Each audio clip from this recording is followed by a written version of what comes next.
इससे बढ़िया वीडियो तुम्हें अगर मिल जाए तो मैं इस चैनल को बंद कर दूंगी। तो चलो आज शुरू करते हैं CC5 paper non coordinate structure and function paper का जो पहला टॉपिक और तो पहला चैप्टर जो होता है किंगडम प्रोटिस्टा का जो पहला टॉपिक है सब किंगडम प्रोटोजोआ का general characteristics and the classifications. तो ये बोलने से पहले मैं बोलना चाहूंगी कि प्रोटोजोआ का मतलब क्या होता है। प्रोटो मतलब फास्ट एंड जोआ का मतलब होता है एनिमल्स। तो fast animal, however it was a fast animal but they are not true animals। कैसे, क्यों, सब बोलूंगी। तो पहले ये करना पड़ेगा कि यहाँ पे एक डायग्राम दिया हुआ है, तो ये डायग्राम को प्रैक्टिस करना है एंड कैसे ड्रॉ करना है, जैसे यहाँ पे दिया हुआ है वैसे ड्रॉ करना है, देखकर, एकदम देखकर। ओके, तो प्रोटोजोआ का मतलब होता है fast animal, however they are the not true animal, they are unicellular and they are eukaryotic। ये क्वेश्चन वाइवा में भी आ सकता है, तुम्हारा प्रैक्टिकल में वाइवा जो होता है वाइवा में भी आ सकता है। तो they are unicellular eukaryotic and microscopic organisms belonging to the kingdom protist. They are called protozoa because they resemble animal in their mode of nutrition and locomotion। Clear? इसके बाद है सेलुलर ऑर्गेनाइजेशन। सेलुलर ऑर्गेनाइजेशन का मतलब क्या होता है? Organisation refer to the how the body of an organism is structured and how that structure perform all the function of the life। तो in the protozoa बेटा क्या होता है? The body shows a unicellular organization। Okay, by unicellular organization होता है मतलब क्या होता है? सिंगल सेल से जुड़ा हुआ है, इसका जो बॉडी सिंगल सेल से जुड़ा हुआ है।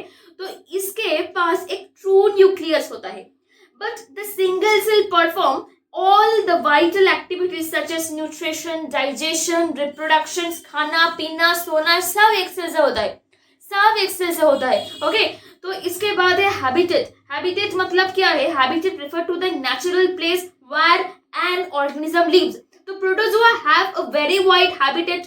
ये मराइन वाटर में भी रह सकता है, ये फ्रेश वाटर में भी रह सकता है, ये मॉइस्ट वाटर में भी रह सकता है। तो देयर अडेप्टेबिलिटी मतलब protozoa are consider highly adaptive organism. Okay, next topic है कि नेक्स्ट पॉइंट है कि बॉडी कवरिंग। बॉडी कवरिंग का मतलब क्या हो सकता है? बॉडी कवरिंग का मतलब होता है आउटर लेयर है ना, ये प्रोटेक्टिव है कि नहीं है, और ये आउटर लेयर किससे बना हुआ है? तो प्रोटोजोआ का जो आउटर लेयर होता है बेटा, इसमें सेल वॉल नहीं होता है। तो तुम्हारा दिमाग में ये आएगा कि सेल वॉल तो प्रोटेक्टिव होता है, तो सेल वॉल नहीं होगा तो कैसे ये काम कर पाएगा? तो instead they are covered by a plasma membrane और pellicle which not only protect the body but also provide the flexibility। As a result, protozoa like amoeba, protozoa like the amoeba can easily change their body shape। Next point क्या है बेटा? Next point जो है locomotion बेटा। हाँ, locomotion refer to the movement of an organism from one place to another।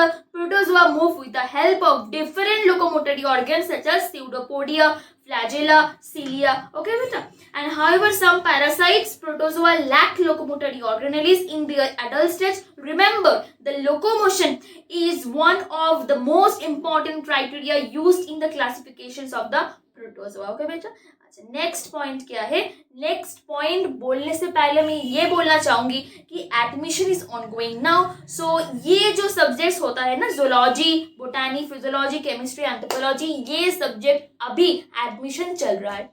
तुम्हें क्या करना पड़ेगा? 8902028770 इसी नंबर में कॉल और व्हाट्सएप करना पड़ेगा। व्हाट्सएप एंड कॉल करने के बाद ही तुम्हारा सीट तुम कंफर्म कर पाओगी to get 100% common and face to face class with me in the Zoom app. Okay, चलो नेक्स्ट पॉइंट शुरू करते हैं। नेक्स्ट पॉइंट है न्यूट्रिशन। मेरे न्यूट्रिशन क्या हो सकता है? न्यूट्रिशन तुम बोलोगे कैसे ये न्यूट्रिशन पा रहा है और कैसे ये न्यूट्रिशन गेन कर रहा है? तो न्यूट्रिशन का असली मतलब ये है कि इज एक प्रोसेस है by which an organism obtain food and energy. Most protozoa are heterotrophic which means they can not prepare their own food. क्योंकि हेटेरो का मतलब होता है दूसरे के ऊपर ये निर्भर करता है और डिपेंड करता है। Okay, therefore they obtain nutrition by holozoic, saprozoic और पैरासाइटिक मेथड। ठीक है बेटा, नेक्स्ट पॉइंट क्या है? नेक्स्ट पॉइंट है respiration and excretion.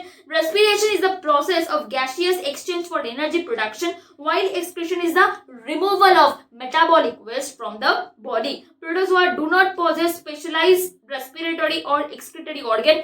Gaseous exchange takes place through simple diffusion and the contractile vacuole remove excess water and some waste material। thereby maintaining the internal balance of their body. ऐसे ये उसका जो internal body होता है homeostasis को maintain कर पाता है. Okay, next reproduction. Reproduction is the process of producing the new individual. ये तो सबको पता है ना. तो रिप्रोडक्शन कैसे होता है? Protozoa mainly reproduce asexually by binary fission. However, some protozoa also undergoes the sexual reproduction through syngamy or conjugation, which helps in producing the gamete variation. Okay बेटा, next point जो होता है बेटा encystment. encystment क्या होता है? encystment is the process of forming a thick protective cyst. CCYST. cyst is protective cyst को around the body during the unfavorable environmental condition.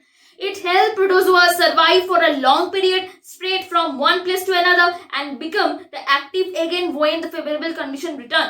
Therefore, encystment is one of the most important survival strategy of the protozoa. The last point is importance. ये सब में लिखना पड़ेगा बेटा.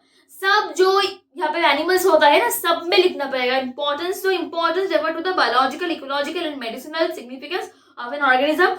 On one hand, protozoa help maintain aquatic food chain and ecological balance. On the other hand, the protozoa, some protozoa जो होता है बेटे, such as the Plasmodium, Entamoeba, Trypanosoma, are responsible for important human disease. Therefore, protozoa are significant from both beneficial and harmful perspective. Okay बेटा, next topic शुरू करते हैं जो है हमारा क्लासिफिकेशन ऑफ द प्रोटोजोआ है.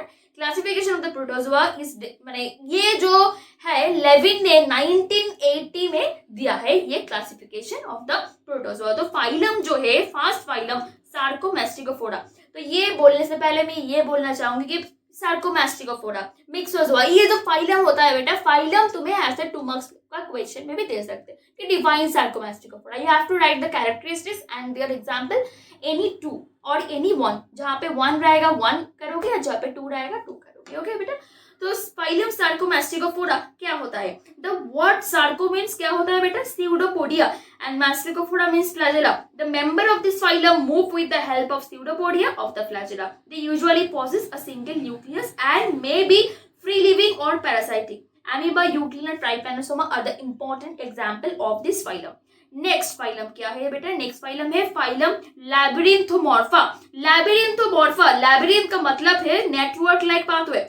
This protozoa produce a network of ectoplasmic strands for movement and food collection. They are mainly found in the marine habitats and exhibit a saprobic mode of life. Okay?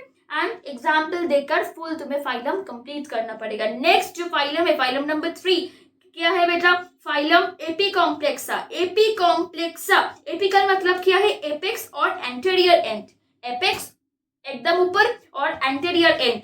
This protozoa possess a specialized structure called the apical complex at the anterior end of the body, which help them penetrate the host cell. They are completely endoparasitic and the adult stage lack the locomotory organelles. Plasmodium is the important or most important example of this phylum. Next phylum है बेटा माइक्रोस्पोरा. Micro मतलब क्या है बेटा? Small, and Spora का मतलब होता है स्पोर.